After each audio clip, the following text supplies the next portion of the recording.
Extrêmement problématique, mot fort, terme choisi par les deux élus pour qualifier la perspective de rachat par la SNI d'une majorité d'actions de la Simco.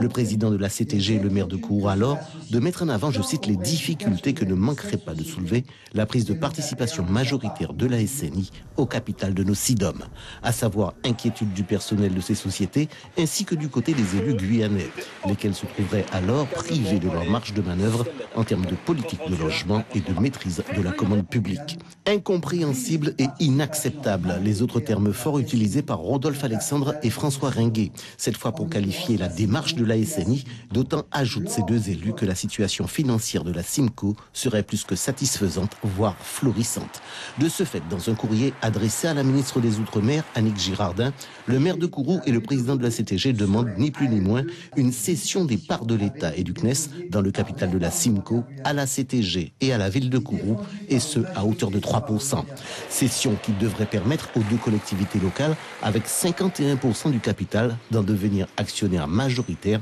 et garantir ainsi une permanence du fonctionnement de la Simco. Les deux élus alors d'aller un peu plus loin et souhaitaient tout simplement que la SNI abandonne son projet de prise de participation au sein des conseils d'administration de la SIGI et de la Simco.